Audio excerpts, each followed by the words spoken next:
I don't know how many of you use, alternate therapeutic medicines.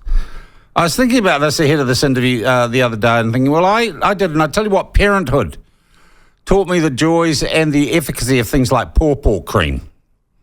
And there are a number of remedies, what's it called? And I've forgotten the name of it. There are all sorts of little things, generally for skin irritations, that you can rub on and buy at a chemist shop without being prescribed that can, I guess, ease your ills.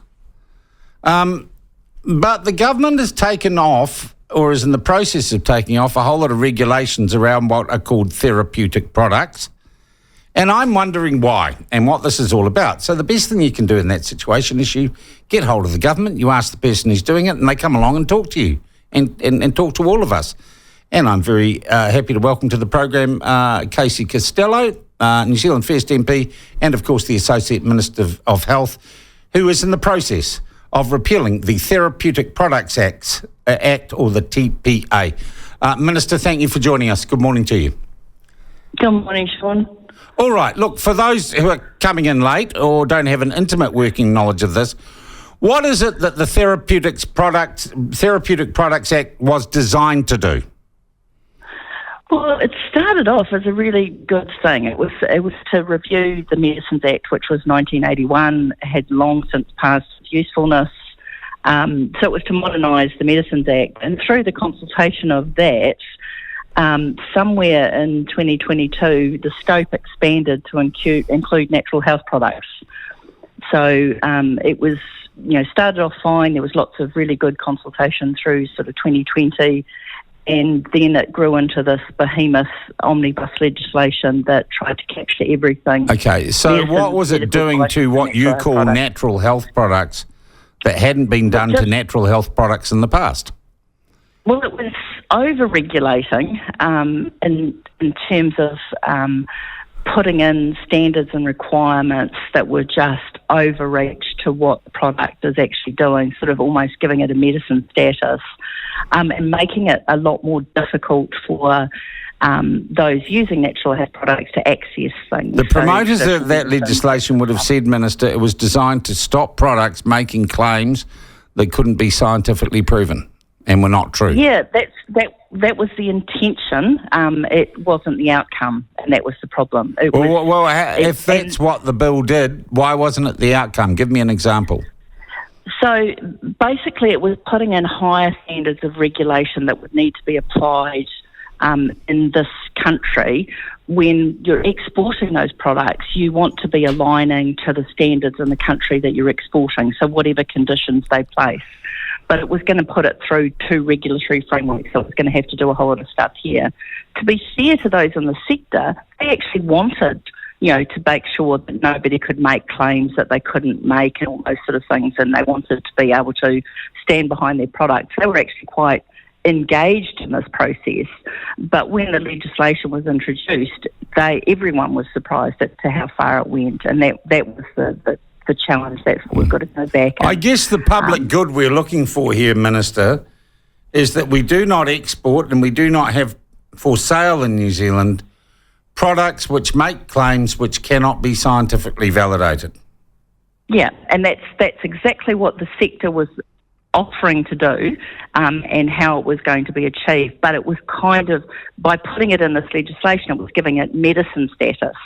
And therefore, there was a whole lot of over-regulation, and therapeutics are not medicines, are they? No, and that was the part that we have to sit separately. And then at the same time, we missed the mark on medicines, and that was the other challenge. We were ending up with medical devices like bandages and tongue depressors having the same level of regulation on that's it crazy. as you would a pacemaker. Because those are that's like the hardware, isn't it? Yeah, and that was the problem. It was it went into the process. There was really good consultation done, and then suddenly a legislation was introduced over Christmas of 2022, gave them 6 weeks to respond, rushed process, and by July 2023 we had a legislation that pretty much equally upset everybody. I think of the 16,500 submissions, 95% were dissatisfied with it. That's a lot. Okay, I hear you. Yeah. Can you assure the public, though, that this repeal doesn't mean that the snake oil salesmen and the shysters have free rein? No. So what we're going back to in the interim, so once this legislation is repealed, we'll have to go back to the Medicines Act. But medicines have to have the priority because we don't have the ability to recognise the status of medicine now, like gene therapies and AI tools around medicines. We just don't have the ability to, and to allow like nurse practitioners and pharmacists to prescribe more medicines. Everything's really constrained currently, so we need to,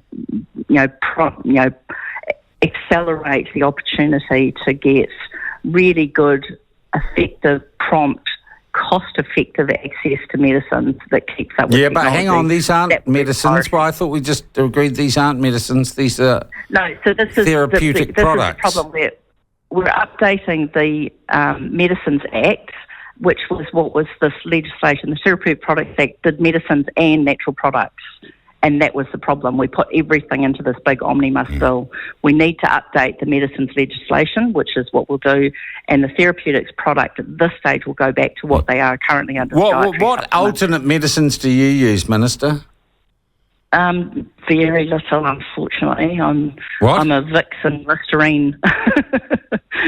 Well, I was an asthmatic as a child, so my mother was very keen on making sure I stayed healthy. So I'm Vicks at night and gargled Listerine, and every time you get sick, my mother was put Listerine. And would you call that a therapeutic product? Would you put Vicks and Listerine in that? No, I'd call that do whatever your mother tells you to do medicine.